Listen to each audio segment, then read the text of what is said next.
Assalamualaikum warahmatullahi wabarakatuh. Perkenalkan, saya Azharul Afifah, NRP 101904043, kelas PL 4B, Program Studi Teknik Pengolahan Limbah Politeknik Perkapalan Negeri Surabaya. Pada video kali ini, saya akan mempraktikkan dan menjelaskan metode pengambilan sampel air berdasarkan SNI nomor 6989.57 tahun 2008 tentang metode pengambilan contoh air permukaan. Yang pertama, saya akan menjelaskan dasar dari metode pengambilan sampel air yang saya gunakan.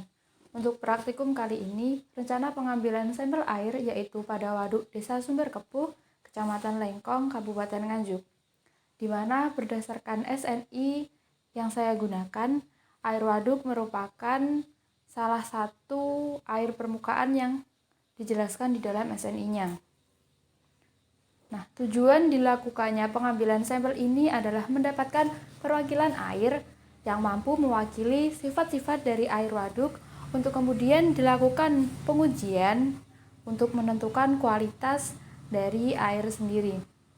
Lalu, apa saja yang perlu dipersiapkan untuk melakukan praktikum pengambilan sampel air permukaan ini?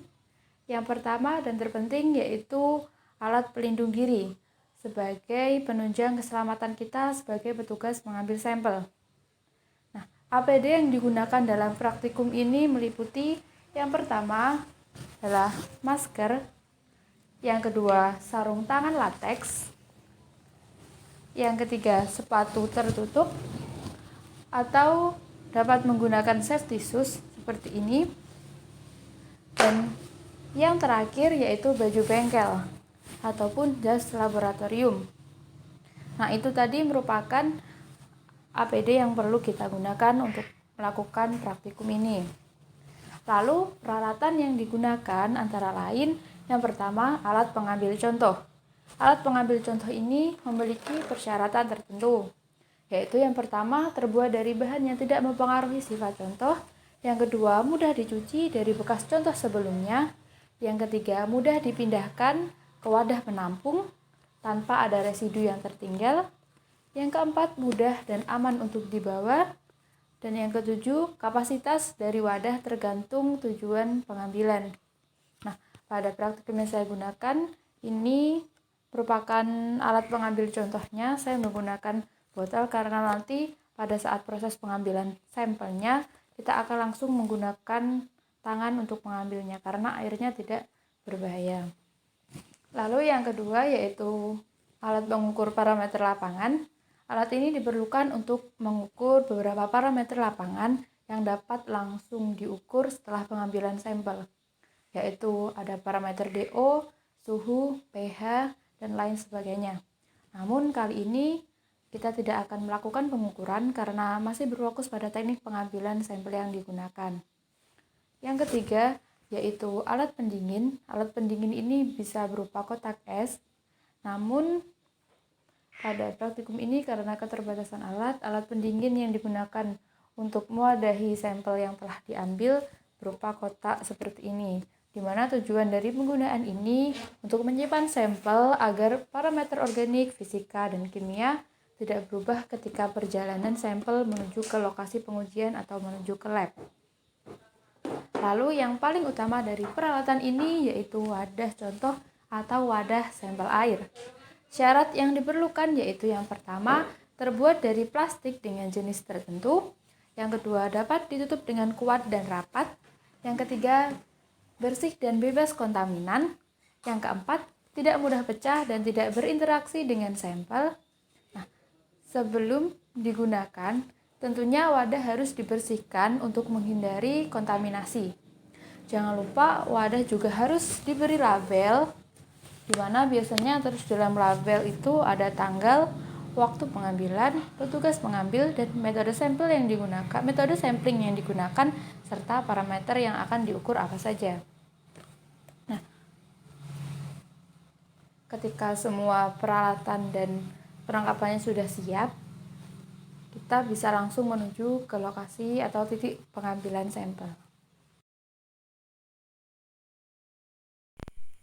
Setelah kita mengetahui ketinggian atau kedalaman dari waduk yaitu 3 meter, berarti pada SNI kedalaman 3 meter ini termasuk kategori kurang dari 10 meter.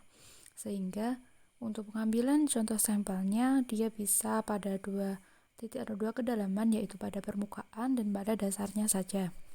Nah, untuk titik-titik pengambilan sampel sendiri yang disarankan oleh SNI ada 4, yaitu pada titik masukan ke danau, pada titik keluaran, lalu pada bagian tengah-tengahnya, dan yang terakhir ada bagian pengirigasian. Selanjutnya yaitu kita akan melakukan pengambilan air, yaitu kita ambil dulu alat untuk mengambil sampelnya. Alat ini sudah sesuai standar dan juga air yang akan kita ambil adalah 100 ml dan kita akan mengambil 2 kali. Nah, langsung saja kita menuju ke titik yang pertama untuk pengambilan sampel airnya. Sebelumnya kita akan mencuci terlebih dahulu alat pengambilnya dengan air pada waduknya sebanyak 3 kali. Ini yang pertama, lalu dibuang, lalu kita cuci. Ini yang pencucian kedua. Lalu selanjutnya ini adalah pencucian terakhir. Ini untuk menghindarkan kontaminan-kontaminan dari luar pada wadahnya. Nah, selanjutnya ketika wadah sudah siap, kita langsung saja mengambil titik yang pertama, yaitu pada titik permukaan di air waduk. Kita ambil sebanyak 100 ml pada atau seperti yang sudah ditandai pada botolnya. Lalu setelah itu kita akan tutup dan kita akan bawa menuju ke wadah sampel airnya.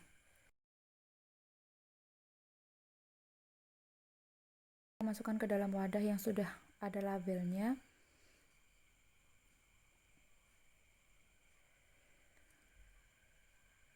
Semua sampel dimasukkan ke dalam wadah sampel tanpa meninggalkan residu ataupun sisa dalam alat pengambil sampelnya, sehingga semua bahan-bahan atau semua karakteristiknya akan masuk dan mewakili keseluruhan air dari waduk. Lalu kita lanjut lagi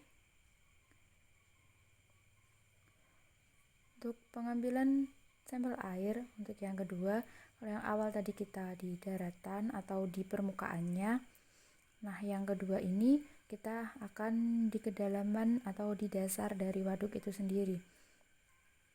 Namun pada praktikum ini, karena untuk menjangkau kedalaman atau dasar dari waduk cukup sulit, kita menggunakan permukaannya saja yang diasumsikan dia sebagai dasar dari waduknya.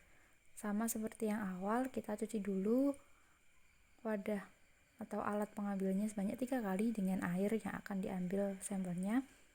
Nah, lalu kita mengambil sampel air yang diasumsikan dari dasar permukaan waduk. Setelah itu kita tutup. Lalu kita akan campurkan sampel dari dasar waduk ini dengan sampel pada permukaan waduk yang tadi kita ambil waktu pertama.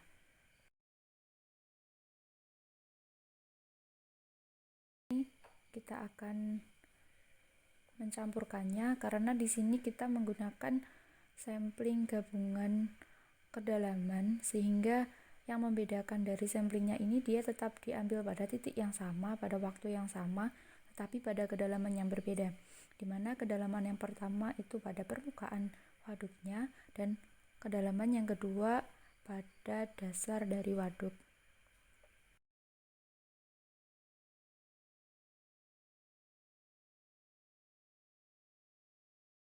Nah, ini dia sampel komposit kedalaman sudah jadi atau sudah selesai dan juga sudah diberi label pada wadahnya.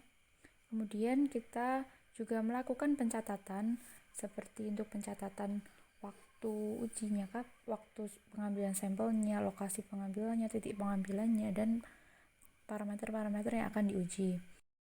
Penyimpannya nah ini yang akan mengamankan sampel agar selama sampai tujuan. Nah, dia bisa dilihat ya, dia safety kotaknya sehingga sampel di dalam wadah tidak akan tumpah.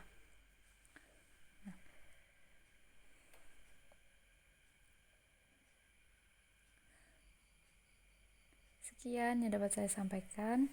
Assalamualaikum warahmatullahi wabarakatuh.